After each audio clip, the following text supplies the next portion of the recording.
Les vraies amitiés de nos jours sont rares. Sont tellement rares qu'on aurait dit même que les amitiés maintenant sont basées sur de l'hypocrisie et de mauvaises intentions. Souvent, on prend le malin plaisir d'appeler tout le monde mon ami. Cela fait que ce mot est devenu tellement banal qu'en moins d'une semaine, certains ont de nouveaux meilleurs amis. Ma mère me disait souvent, fais attention, c'est pas bien d'avoir beaucoup d'amis. Je lui disais, ah maman, tu exagères. Mais c'est quoi ça là? Elle dit, fais attention, je te dis, oh. Il dit, vous pensez que à votre temps là, c'est notre temps. Votre temps, c'était votre temps. Notre temps, c'est notre temps. Voilà. À notre temps là, on a besoin d'avoir beaucoup d'amis et puis on aura beaucoup d'amis. Ça va pas quelque part. Même en disant ça, tous ces conseils, je les prenais, je les enregistrais. Voilà, je les suivais à la lettre. Elle me parlait de tel empoisonnement. Fais attention aux empoisonnements. Je les prenais à la lettre et je les enregistrais. Parce qu'on ne sait jamais dans la vie. Mais à voir ce qui se passe ça et là sur les réseaux sociaux, elle n'avait pas tort. Maman avait raison. Ma mère, elle avait raison. Aujourd'hui, je vais vous parler d'un fait très récent qui s'est passé au Mexique. Une jeune fille entrepreneur, plein de vie, elle avait tout l'avenir devant elle, qui par sa négligence et par la complicité des gens qui l'entouraient, ses soi-disant amis, s'est fait tout simplement ôter la vie. Que s'est-il vraiment passé ce soir-là? En tout cas, cette histoire défraie la chronique actuellement aux États-Unis. Alors, je vous mets dans le contexte. Shankela Robinson est une jeune fille de 25 ans, vivant dans la ville de Charlotte, en Caroline du Nord. Tresseuse, propriétaire d'un salon de coiffure qui marche assez bien, on va dire qu'elle ne manque pas d'argent et qu'elle est en mesure de s'offrir tout ce qu'elle veut. Ce qui fait qu'elle est plutôt adulée. On va dire qu'elle attirait la convoitise dans son entourage. Alors pour fêter l'anniversaire d'un de ses amis, Shankela a dû se rendre à Cabo San Lucas au Mexique le 28 octobre 2022. Et il faut savoir que c'est Shankela qui a pris en charge le logement. Vu que c'est elle qui a loué le Airbnb dans lequel elle et ses 7 amis étaient. Le groupe d'amis devait rester pendant une semaine dans cette villa, histoire même de fêter l'anniversaire du meilleur ami de Shankela qui est nul autre que Khalil Cook. Celui-là même qui ne foutait rien de ses journées et qui prenait Shankela comme un guichet automatique sur pattes. À voir même cette vidéo dans laquelle Khalil parlait de la manière dont Shankela gagnait de l'argent et aussi le fait qu'elle devrait le mettre sur sa liste de paye de ses employés. I love him. On peut comprendre par là que Shankela pensait avoir un ami sur qui compter, alors que l'ami en question, lui, ne pensait qu'à lui faire les poches. Alors Shankela, un jour, ayant remarqué qu'elle gaspillait trop d'argent, elle déboursait trop d'argent dans la frame pour faire les photos, les vidéos, histoire de les mettre même sur les réseaux sociaux, a posté qu'elle allait faire plus attention à son argent et plus attention à tout ce qu'elle déboursait, que dorénavant, elle allait plus se focaliser sur son business et injecter cet argent-là dans son business. Ce qui n'était pas du tout du goût de Khalil. Il voyait sa vie de pacha s'envoler, disparaître sous ses yeux, sa poule aux œufs d'or s'envoler loin de lui. Vous comprenez un peu ce que je veux dire. Il n'allait plus pouvoir faire la fête comme il entendait, gratuitement, tout frais payé. Alors quand Khalil a remarqué que Shankela, sa meilleure amie, son guichet automatique sur pattes, a commencé à lui fermer le robinet et a commencé à mettre même en action ce qu'elle avait dit, en colère, là il s'est dit, ça, je pense qu'elle est en train de changer complètement. Il faudrait même que je mette un plan sur pied. Alors Khalil a réussi, et je ne sais comment, à convaincre Shankela de débourser une grosse somme d'argent, histoire que lui et ses amis puissent avoir une villa luxueuse, une très grosse villa au Mexique. Alors, ils y sont tous allés dans l'intention même de la voler et de faire de telle sorte qu'elle ne puisse pas s'en rendre compte. Dans cette vidéo, Shankela s'était mis en maillot de bain et attendait ses amis pour aller à la piscine. Ainsi, elle s'étonne même que ses amis ne puissent pas être là. Voilà. Et elle va les chercher et voit que son meilleur ami n'est pas dans sa chambre et que tous sont en train de faire une messe basse dans une des chambres. It don't take that long to get naked.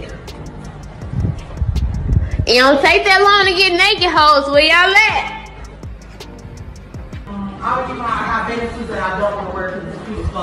They, what Go said, they crew.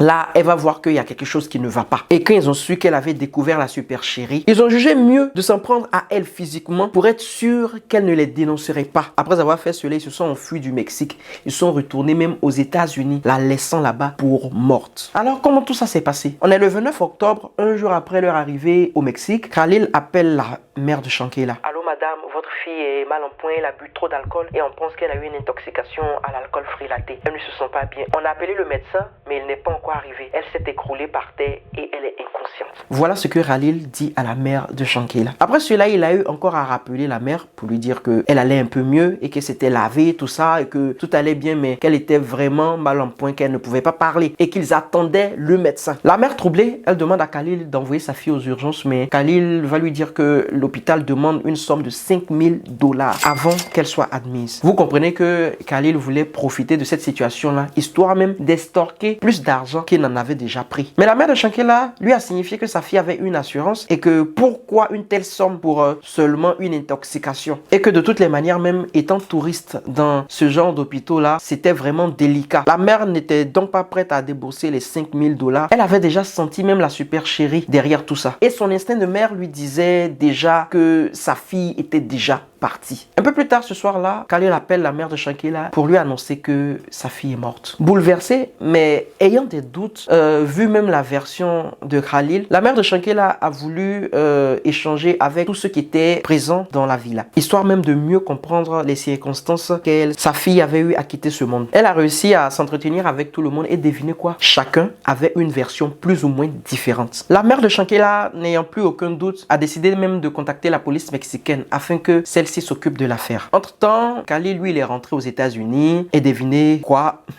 Il est allé chez la mère de Shankela, tel même le meilleur ami qu'il était pour sa fille. En tout cas, il s'est donné à 100% dans son rôle de meilleur ami. Il s'est donné à 100% dans son rôle d'acteur. Fallait le voir être triste, en train de pleurer. En tout cas, il faisait tout pour qu'on sente qu'il était vraiment affecté par la perte même de sa meilleure amie, sa bestie, et j'en passe. Et pendant 4 jours, il a passé son temps à faire ça. Alors, pensant que son plan avait fonctionné, bon, il a arrêté de venir et tout d'un coup, il a disparu de la circulation. Pendant ce temps, la police mexicaine continuait son travail et était en train de faire les autopsies, les analyses, tout ça. Et les soupçons de la mère de Shankela se sont avérés vrais. Il était diagnostiqué que Shankela Robinson était décédée suite à des coups assénés à la nuque et non d'une intoxication. Pire, ils n'ont presque pas trouvé d'alcool dans son sang. En plus de cela, la moelle épinière de la jeune femme aurait été gravement endommagée. D'après les analyses, il s'est avéré que Shankela s'en était allé 15 minutes après avoir été frappé. Mais on ne savait pas encore qui l'avait fait et on n'avait aucun suspect. Donc le temps passait et tout stagnait. Mais coup de tonnerre dans cette histoire. Comme certains le diront, Dieu ne dort pas. Une vidéo dans laquelle on voit une femme malmenée Shankela. Une femme qui est nulle autre qu'une de ses amies. Elle a été publiée sur Twitter. Comment cette vidéo a atterri là, on ne sait pas. Mais quand le karma veut te rattraper, il le fait à la vitesse de l'éclair. La vidéo est devenue virale et a fait plus d'1 million de vues. Dans la vidéo, on voyait une femme qui portait des coups assez violents à Shankela. Shankela, elle, de son côté, ne se défendait pas et on entendait la personne qui filmait dire à Shankela: mais tu peux au moins riposter, allez, bats-toi. Cette personne-là, c'était Khalil. Khalil qui préférait filmer la scène plutôt que de séparer les deux femmes. Alors le père de Shankela, après avoir vu ça, Bernard Robinson, a déclaré que cette attaque-là, c'était un coup monté par ses amis et que sa fille n'était pas bagarreuse. C'était quelqu'un qui détestait la bagarre. Il a continué en disant que c'est sûr qu'elle a été attaquée pendant qu'elle dormait, vu que même sur la vidéo, elle était nue. Y'all just don't know what this done to me. Just don't know, ma'am. You just don't know.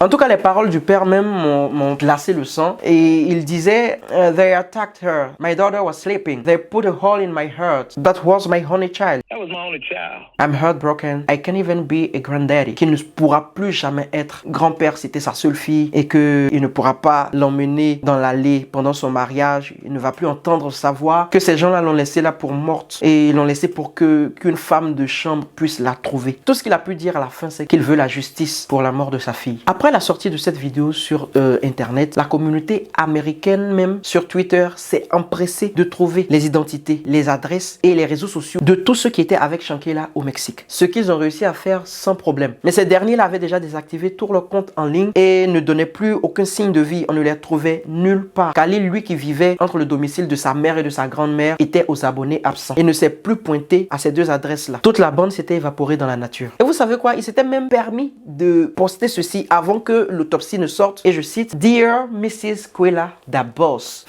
Mon cœur est tellement déchiré et tout ce que je peux demander, c'est pourquoi ou ce que j'aurais dû faire différemment. Ils disent de ne pas remettre en question Dieu, mais tu n'es pas assise avec moi actuellement. Je suis censé faire quoi maintenant? À qui dois-je parler de mes plans d'affaires quand je voudrais monter dans un avion? Qui va venir avec moi? Depuis 2004, on se tue à la tâche. Nous avions tellement plus à accomplir ensemble. Je t'avais demandé l'autre jour que quand je serais riche, quelle voiture voudrais-tu? Tu m'as dit un Guaron. Et puis il pleure. Et oh, une telle âme authentique, belle et forte d'esprit. On se voit bientôt, je t'aime. C'est-à-dire tu finis de faire un truc et tu viens mettre ce genre de message là. C'est normal même. Normal que le karma même puisse faire tout pour qu'on puisse vous attraper. Eh oh. Mais ce poste-là n'existe plus vu que monsieur a déjà désactivé tous ses comptes, voilà, juste après la publication de l'autopsie. Alors, samedi dernier, les funérailles de Shankela ont eu lieu à l'église baptiste de Macédoine à Charlotte, en Caroline du Nord. Alors, plusieurs personnes sont venues, histoire même de pouvoir mettre même la pression sur les autorités pour que cette histoire-là puisse être démêlée au plus vite. Alors, voilà toute l'histoire. Ces délinquants sont encore dans la nature, ils sont en fuite. On espère vraiment qu'on va vite les attraper pour que justice soit faite et pour que aussi la famille puisse être un peu soulagée. Vous savez, on a tendance à dire que les vrais amis sont des personnes qu'on connaît depuis longtemps, des amis de longue date, aux liens très forts, des personnes même qui se disent tout, qui ont des anecdotes ensemble, qui ont eu à vivre des malheurs, des joies, et aussi qu'une amitié sincère se base sur l'engagement, la confidence, la confiance, l'authenticité, la sincérité, tout ce qui est dans le champ lexical de l'honnêteté et de l'amitié. Voilà. Tout ça c'est vrai, mais il faut souvent aussi savoir dissocier les vrais défauts, même si d'autres cachent vraiment bien leur jeu. Ce Khalil, d'après la maman de Shankela, faisait presque partie de la famille même, vu qu'il prenait part à certains voyages de famille que la famille de Shankela organisait. Comment agir même comme cela après une amitié de plus de 10 ans? Est-ce à dire qu'il n'y a pas de loyauté ou bien de véritable amitié? Ceci même est carrément l'exemple ultime du pourquoi on ne devrait pas se confier ou avoir confiance à 100% aux gens. Et pourquoi même on ne devrait pas utiliser les termes meilleur ami et best friend à bout de champ, même si ces personnes-là on les connaît il y a plus de 10 ans, plus de 20 ans. Imaginez un peu, tu es à un certain moment de ta vie, tu te dis, bon, voilà, là, c'est ma clique, c'est mon groupe d'amis, voilà. À part eux, ceux-là, ce sont mes meilleurs amis, le reste, ce sont des connaissances. Tu as une activité qui est vraiment prospère. Tu penses que ces amis-là sont contents pour toi, alors que ceux-là sont plutôt aigris et cherchent même à te descendre. C'est là même l'histoire même de Shankela, qui était une fille travailleuse et qui était ouverte à tout le monde. Mais le fait qu'elle soit indépendante et que ses affaires marchent bien était une source de jalousie. Cela dérangeait plus d'un. Alors voilà, c'est la fin de cette histoire. Qu'est-ce que vous pensez même de cette histoire? La partie commentaire ouverte. La partie même commentaire ouverte. Venez dire ce que vous pensez de cette histoire, ce que vous pensez de l'amitié, du terme best friend, meilleur ami, bestie, je sais plus. Mettez tout en commentaire. Est-ce que vous avez des meilleurs amis? Est-ce que vous vous confiez à 100% à vos meilleurs amis? Est-ce que vous dites tout à vos meilleurs amis? Est-ce que vos meilleurs amis sont comme des frères pour vous? Est-ce que vous pourrez avoir 100% confiance à vos meilleurs amis actuels? Voilà. Donc, je vous attends dans les commentaires. C'est la fin de cette vidéo. N'oubliez pas de vous abonner pour ceux qui ne sont pas abonnés. Et pour ceux qui sont abonnés, n'oubliez pas d'activer la cloche de notification, histoire même de ne rater aucune des nouvelles vidéos qui vont sortir. Parce que on serait un peu plus actif dans les vidéos. Merci pour le soutien, les commentaires, les likes, les partages. La chaîne est en train de grandir et je suis vraiment heureux, vraiment content de cela. Voilà. Surtout, sachez avec qui marcher. Sachez à qui donner de votre temps. Sachez à qui vous confiez vos secrets. Et n'oubliez pas d'ouvrir grand les yeux. Tel le petit fétiche sur la case des Carabas. Et comme le dit même Papa Kumboussa, c'est ton orteil même là, qui est là. Un jour qui peut te trahir pour cogner un caillou. Il ne sait plus. Comme il dit ça, il ne sait plus. En tout cas, la vie nous réserve des surprises vraiment inimaginables. Elle ne pouvait pas penser que ses amis allaient lui faire ça. Elle ne pouvait pas s'imaginer cela. Sur ce, portez-vous bien. Maintenant, ceux qui like et commentent mes vidéos, bisous là-bas. Allez, si tu n'es pas content, la petite est trop fâchée.